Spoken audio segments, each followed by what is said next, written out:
Alden Richards. Sabay pinatunayan na may karapatan na magparinig at sabihin ito sa publiko. But before that, if you haven't subscribed yet to my YouTube channel, please don't forget to like, share, and subscribe at hit mo na rin ang notification bell for more showbiz updates.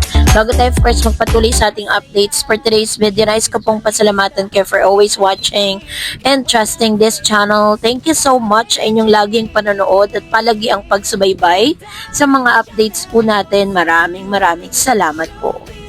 Sa patuloy na paglago ng kanyang karera sa showbiz at negosyo, hindi lamang ang mga proyekto ni Alden Richards ang umani ng atensyon ng publiko ngayong taon, pati na ang kanyang pagiging isang modelo ng responsableng mamamayan at ang kanyang partisipasyon sa mga malalaking pelikula, mula sa pagkilala bilang isa sa mga most valuable taxpayer ng 2025 hanggang sa pag-produce at pagsuporta sa mga international film na kasama ang kapwa-artista tulad ni Clea Pineda.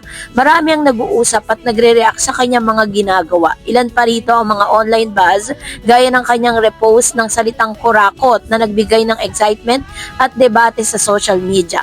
So sa report na ito, tatalakayin natin ang malalim na pangyayaring ito at kung paano ito nag-aambag sa imahe ni Alden sa entertainment industry at sa mas malawak na publiko. So bago natin yan na pag-usapan, panoorin po muna natin ang short video clip na ito.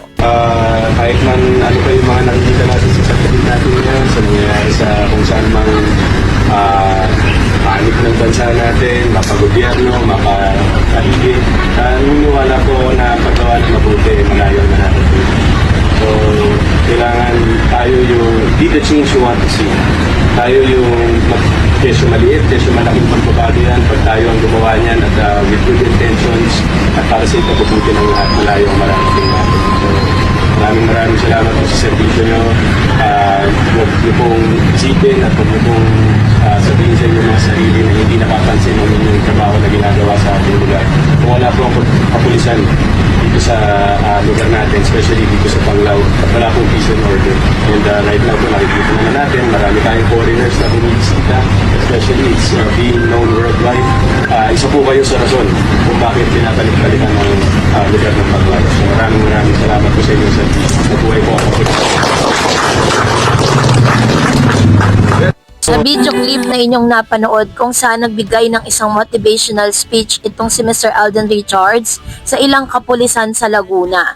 So, noong Feb 28, 2026, si Alden ay pinarangalan ng Bureau of Internal Revenue or BIR bilang isa sa pinaka-most valuable taxpayer for 2025 sa ginanap na 2026 tax campaign kick-off event sa Jose Rizal Coliseum, Calamba, Laguna. Ang pagkilalang ito hindi lamang basta parangal, ito ay simbolo ng matapat at responsableng pagbabayad ng buwis na isang napakahalagang bahagi ng pagiging mamamayan ng Pilipinas. Sa kanyang mensahe, binigyan diin ni Alden ang pagbabayad ng tamang buwis ay hindi lamang obligasyon kundi isang kontribusyon sa nation building at sa pag-unlad ng bansa. Sa kanyang acceptance speech, binigyan pansin ng maraming Pilipino, lalo na ang mga nasa private sector at showbiz, ang maaaring ma-inspire na tuparin ang kanilang obligasyon sa gobyerno.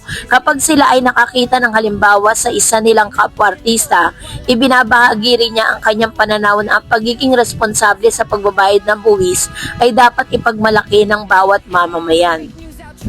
Hindi na rin bago sa showbiz ng mga artista na mabilis na nagkakaangat sa spotlight dahil sa kanilang talento at projects, pero iba ang impact ng pagkilala para sa tax compliance.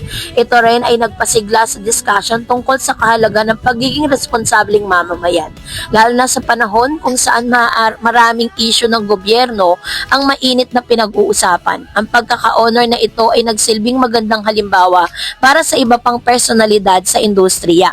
Kaya naman po sinasabi ng ilang mga netizen, lalo-lalo na po sa Reddit at sa mga social media platform, pinag-usapan po ang dating issue nitong si Mr. Alden Richards kung saan tinawag niya or binigyan niya ng meaning ang salitang kurakot, kung saan sinasabi ng ilan, matapos siyang parangalan bilang isang most valuable taxpayer or nagbabayad ng tamang buwis, ay meron siyang karapatan na magsalita at may karapatan siya para panindigan at paringgan ang ilan sa mga government officials officials na talaga namang nangungurakot sa pondo ng Pilipinas. So dahil po dito ay mas lalo pong umingay ang pangalan ni Alden Richards dahil po sa mga balitang ito.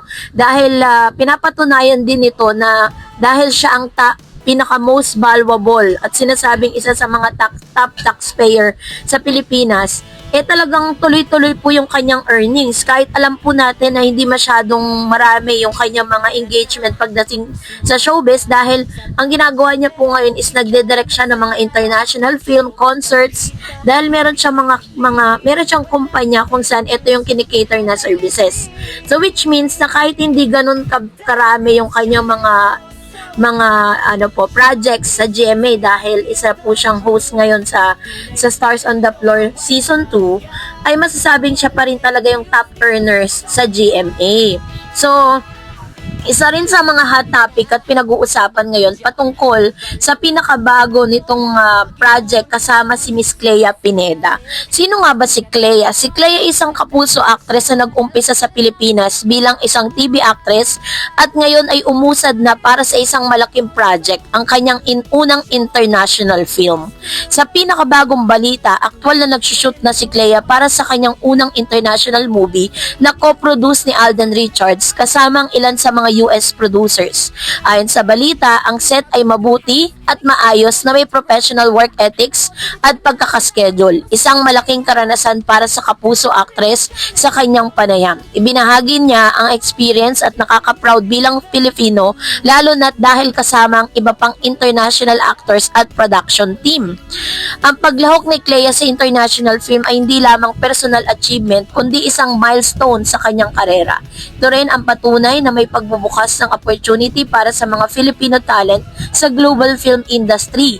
Sa partisipasyong ito, nabibigyan siya ng exposure sa mas malaking audience at naipapakita ang galing ng mga Pilipino sa mas mataas na level ng production.